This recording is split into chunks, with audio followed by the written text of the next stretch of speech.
Let's go for an adventure. Online. Give me your attention, baby. I gotta tell you a little something about yourself. You're one of our flawless, ooh, you a sexy lady. But you walk around here like you wanna be someone else. Ooh, whoa.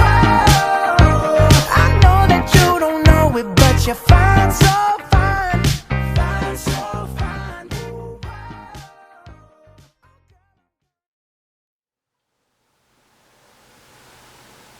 This is garbage.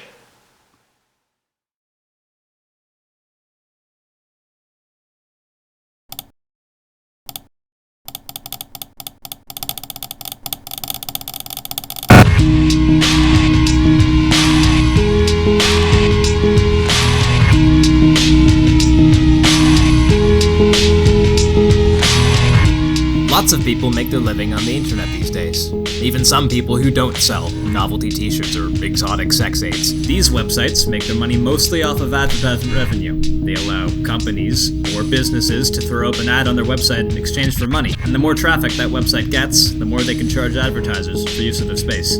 But with so many websites out there, how do you draw viewers to your special little place? Well, all publishers know the manipulative power of a good headline, the kind that draws you in and makes you interested. But what happens when this power of manipulation gets into the wrong hands?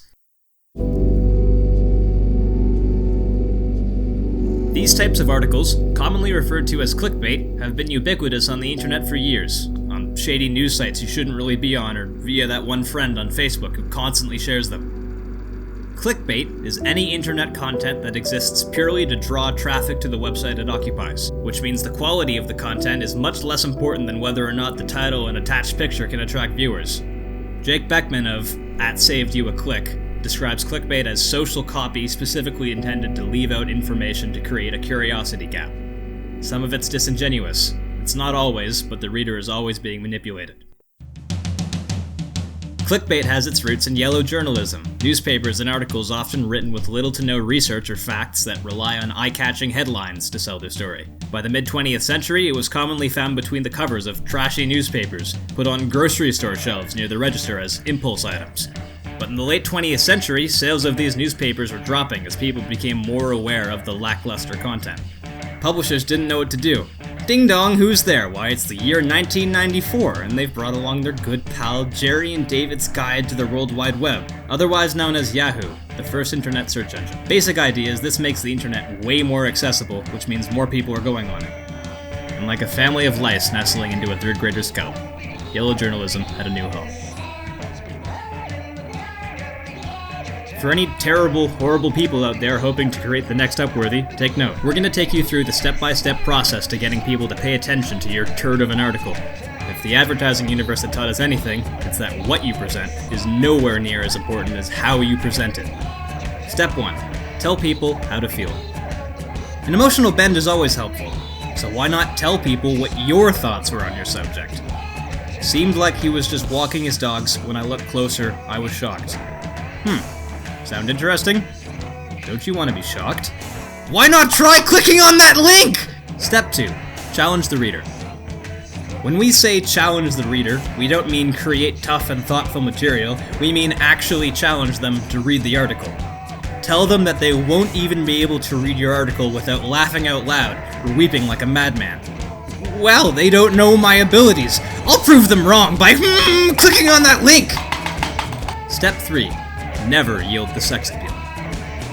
Now let's just level here for a second. We're all mammals, we're all guys here, except for all the girls. Possibly one of the oldest tactics on the internet is to present rather bosomly thumbnails to convince scholars and clergymen to come to your site. This explicitness is certainly a sign of true journalistic genius. This catches people in their mental weak spot. It works in the same way it does advertising. The more sex we pump into the picture, the more viewers will pay attention to it. The more viewers pay attention to it, the higher chance of them clicking on that link! Step 4. Lists. Hey, check it out, that's what we're doing! People love lists, especially in 10s. Making top 10s provide short bursts of information and opinion, but they do more than just that.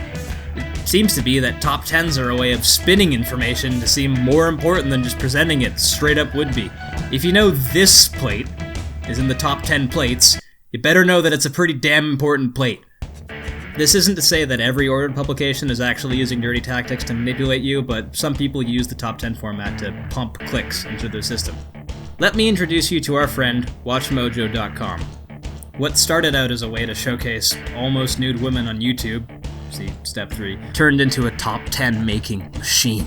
All these guys do is top 10s, and that's not hyperbole. All these guys do are top 10s, which leads to such gems as top 10 movie and TV owls, top 10 getting hit by a bus scenes in movies, and top 10 armies of all time.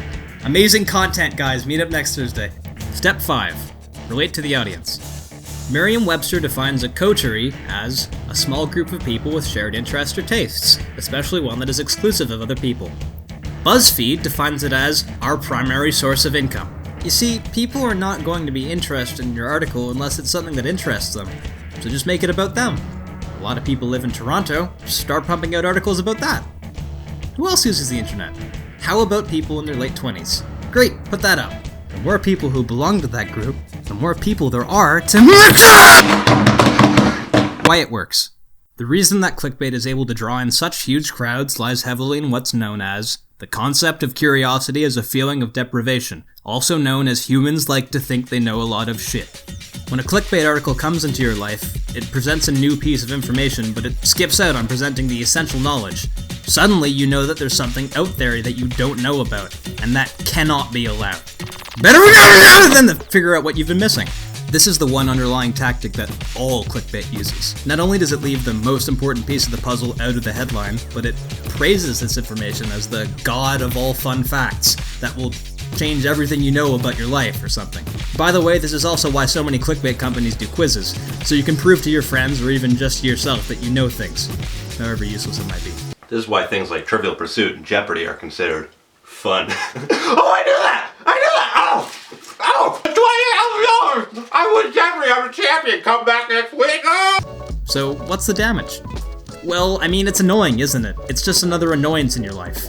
It's also a way for businesses to disguise advertisements as something else. BuzzFeed, for instance, has loads of sponsored articles that are really just ads. In all honesty, whatever damage clickbait does is negligible.